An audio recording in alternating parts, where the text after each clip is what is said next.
Hey everyone, welcome back to another video. Boozer here. Today's video, I kind of want to just have a conversation about something I saw earlier today. It's actually another content creator's video, and I thought it was really interesting. And I feel like I wanted to give my opinion on the video. So this morning, I was watching a video by Nubkek. He's a very popular content creator for Raid Shadow Legends, and he was going through the worst. This video, he's going through the worst champions for live arena. So I play a lot of live arena. If you guys are new to the channel, I am about 2400 live arena. I don't really do tokens outside of my free tokens, so that's kind of like my pacing for my progression. But basically, Nubkek compiled a list of champions that he feel were underwhelming, disappointing, and just the worst kind of top 10 list for live arena. And I felt like the way some of the analytics were dug into were a little bit misleading. So I feel like if you guys are interested, obviously in this channel or this video, you guys probably have some interest in live arena. So I feel like some kind of clarity or information around the statistics that were used for this list might benefit you in making your own decisions. So some background on what I'm actually talking about. So basically, Hell Hades website. If you guys know Hell Hades, hellhades.com. Huge source, huge resource here. He has actually data tracking for live arena, so he can check pick rate, ban rate, win rate. This is limited to players that use his program, his application. So, well, that's my assumption. So that also, limits the population a little bit. So that kind of gives you an idea of what kind of player would be using it, what kind of player's data would be tracked. So usually it's probably a more serious player, at least somebody that's more serious that would look on somebody's website or install some kind of application for the game. Probably somebody that plays on a PC, so they're probably a little bit more involved in this game. So that's where all the statistics are coming from. So a little background on myself. Like I said, I'm a 2400 live arena player. I also do run these kind of stat comparisons for another game that I'm currently still working with. So I do work with a lot of these kind of stats, win rate, played rate, pick rate, and then I have to make my own ratings based on this, especially with my own experience as well. So I feel like I do have some experience working with these stats and working with these, I guess, champions. It wouldn't be that much different than, for example, rating cards, for example. So I'm just gonna get right to it. So here, I did compile a list of all the champions that he mentioned on his list, and I compiled the pick rate, ban rate, win rate. I started from bronze 4 up to gold 1, just because I feel like anybody less than bronze 3 or bronze 4 probably isn't super into live arena. They probably aren't super serious about team comps or worried about that. And I feel that anyone in gold 1 and above is basically similar levels of strength. You're obviously very strong in this game, probably top 500 in the world currently, and so forth.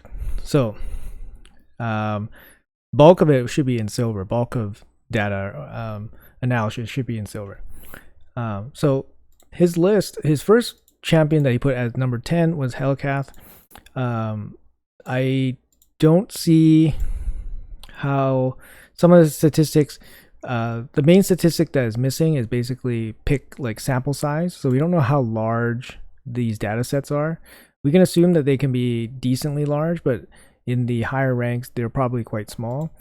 In terms of win rate, I think relative win rate is better than absolute win rate. Like if it says less than 50%, it doesn't actually mean it's like a bad champion. Because for example, Sifi is one of the best champions in the game for live arena. Her win rate is only about 55%, and that's in gold 1. So 55% sounds pretty bad, but when you put it as basically the best win rate or one of the best win rates in the game, then it becomes very good. And side by side, a 50% win rate is actually very good relative to 55% and so forth. So things that are under 50 is not necessarily bad. It's just what they're compared against. So I'll say that right off the bat. Also, there's a lot of things that are going to influence how good a champion is, not necessarily just the statistics like win rate or how often they're picked. There's lots of factors that factor in here. So for example, a champion that is free or a login champion, or basically a free champion like Lydia or Mithrala, versus like a login champion like Ultimate Death Knight, Ronda, they're gonna get picked more, especially in the lower tiers because they're free, and then they'll probably get picked less later in the later tiers because the rosters are more filled out for players that are more serious in the higher tiers and so forth, right? So some data will be definitely skewed. The best way to compare this data set is basically compare champions that do the same thing, ideally. So for example, like you have Mithrala here. You basically can compare Mithrala directly to Wither, and it's no comparison that Mithrala is better than Wither. However, the sample size for Mithrala is quite large, so then you can have reasonable certainty that the stats are more, at least more accurate than Wither, who has a very small sample size, which is almost negligible at this point. Like it's less than 1%, it's almost negligible, but you can tell that she's quite worse than Mithrala, so this rating is correct. I would say 8 and 2. Mithrala is just better. So that's more of a direct comparison. It's obviously harder against when you're comparing other champions that aren't necessarily the same. But what I feel is maybe the more accurate way of looking at it is basically like usage. So if a champion is used generically, then it won't perform as well. If it's just a generic champion. For example, if you use a champion like Turvold, for example, Turvold is a very glassy champion. It benefits off buffs. Yes, he can buff himself, but he's not going to be able to basically output his full potential with just his own buffs, unfortunately. So ideally with the Necrit, ideally with Duchess or Sifi, or another champion that can apply buffs to him. So you can see like Turvold here, probably low sample size, didn't get picked very often, but you can see in Gold 1 he gets picked the most. This is when he actually gets picked the most. In Gold 1, you probably can expect pretty good synergy to apply to Turvold, Necrit, Sifi, Duchess. So Turvold's going to have some opportunity to shine. He is a counter pick. He's not really a blind pick. You wouldn't pick one, for example, because he does require support. So you need your team fairly fleshed out before you can pick him. So with him being picked the most in Gold 1, it means that he's picked situationally in good teams that he can work with, and you see his win rate actually goes up quite a bit compared to like Silver 4, for example. So in the proper team, he actually can work well, and he is picked fairly often in Gold 1, which is probably the obviously highest roster development and probably highest skill level at that point. So Turvold would be a champion that would scale up, would not be as bad as the stats look, because in lower tiers he probably is not picked accurately or well supported enough to perform in his best setting. Okay, so another example of this that I found was let me see here. Another example is Ronda. You can see that Ronda's highest win rate actually comes in the highest difficulty, Gold 1. This is because she's one of the best counters to Ultimate Death Knight and Rotos, which is one of the best general damage dealers in the game, Live Arena. So her deployment is going to be situational, and she gets deployed quite a bit. 10% is actually quite high for a DPS champion. She gets banned quite a bit, so then she's obviously a threat, and people in Gold 1 actually ban her the most. So knowing this, she gets banned the most and she has the highest win rate in Gold 1. I would not say she is the worst champion in Live Arena from this list. I don't know how this list was ultimately formed and how she was ultimately the worst champion, but I would say this is very misleading that Ronda is the worst. She is by far not the worst. If anything, she's actually very good as you progress in this game or in Live Arena. She's actually very good. In the beginning, she's picked quite often, like in Bronze 4, because she's a free champion. She's going to show up in teams all over the place.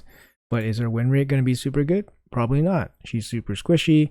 She doesn't necessarily have an insane AoE. She has good AoE, but nothing insane. And if she's not geared out properly, she's going to fall over really quick, right? But in the highest setting, she actually is very strong. So this really shows that there is some skill level to use this champion. So definitely, I wouldn't say it's the worst champion. I would definitely put, like, if I were to pick from these 10 champions, Wither would be way worse than Ronda. Mainly because she's straight up like worse than Mithrala. But anyways, Wither she's not very good because she doesn't have a win condition. Like stalling is just not that good. Cleansing, nobody's gonna get debuffed really, and she just doesn't bring enough. She doesn't bring enough, right? So with that said about Ronda, mainly like the stats with all these champions, you have to take it with a grain of salt. First of all, we don't know the sample size or how reliable these stats are, and also how you compare them against each other. Obviously, some champions will perform better in certain situations. So, will the stats in that tier reflect people playing the champion properly? For example, UDK, right? We'll take UDK. You know, the People's Champion, super easy to gear, should be super easy to gear. Free login champion, extremely good for arena. He gets picked a hell of a ton all through every single tier. And he gets banned a ton, and he generally wins a ton. He generally does pretty well, like at least average. But he performs the best in the highest setting. The highest difficulty, he gets picked the most, and he performs the best. That means he is facing the best competition, and he is performing the best he can do relative to everybody else in other tiers. I don't think this is a bad champion. This is a good champion. It's deployment of this champion that makes... It's the skill in which you deploy this champion that makes it good. That's basically what my assessment would be of these kind of stats here. Obviously, there's going to be inaccuracies to these stats, but just looking at these stats, we can't really judge them based purely on win rate, but we can judge them based on how the win rates correlate with each other across the tiers and basically across how they're used. So you can see that in Gold 1, we can assume that they have higher or better usage of this champion or knowledge of use for this champion, and it performs best in the highest tier. You know, so I feel like these kind of statistics that I highlighted do show that these champions perform much better than what the statistics actually show. I do agree with some of these other champions. We can see a trend here. So the other side of this coin that we should talk about is what happens if we just see them performing worse in the highest tier. For example, Helicath and Valkyrie, they both share similar stat kind of lines where the win rate for them decrease as the difficulty increases. So the tiers go up. Hellcat decreases, Valkyrie decreases. So basically, you can expect, obviously better rosters, better counters. Will these champions get countered? Hellcat can be countered by like Uko, block buffs and strip. Also can be countered by removing the block debuff champion, having your own kind of CC like Sifi Sleep, or having champion like Rotos that can bust through the shields.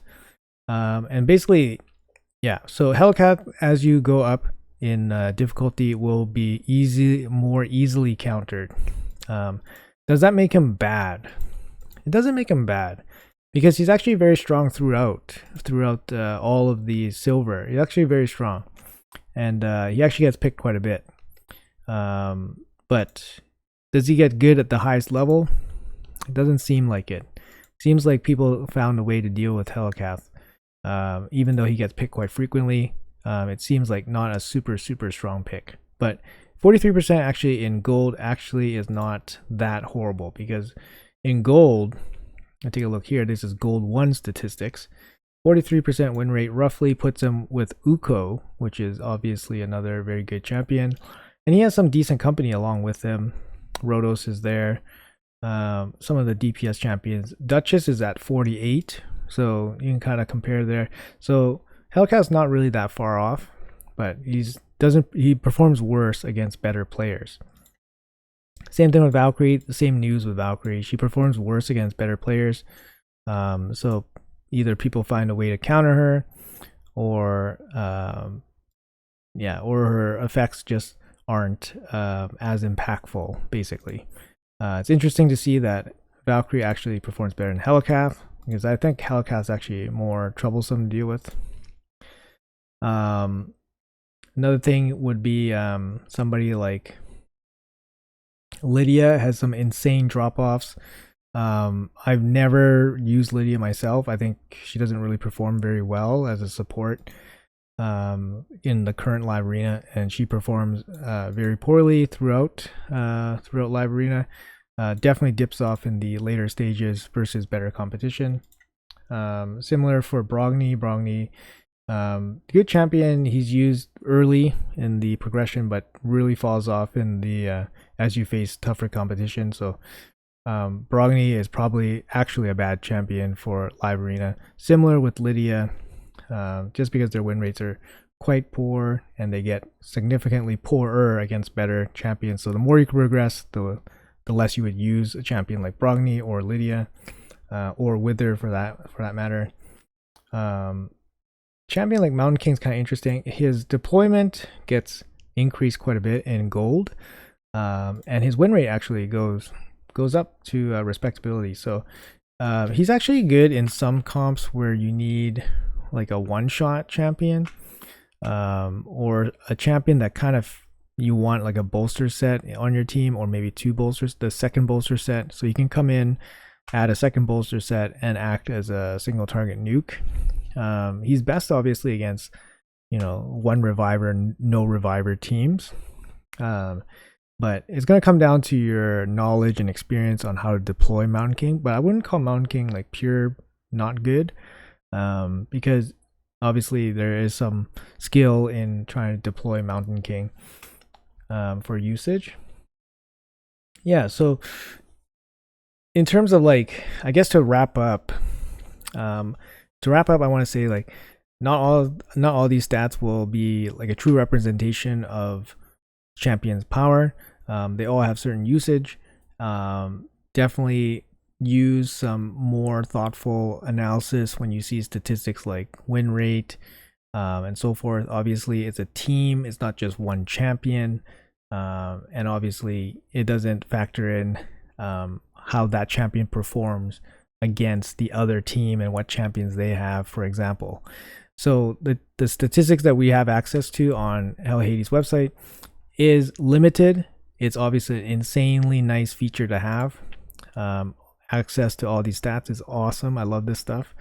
But we definitely have to take it with a grain of salt. It's not all the statistics that we need to make more thorough analysis. It does give us a quick snapshot, but I feel that Nubkek's list is a bit misleading.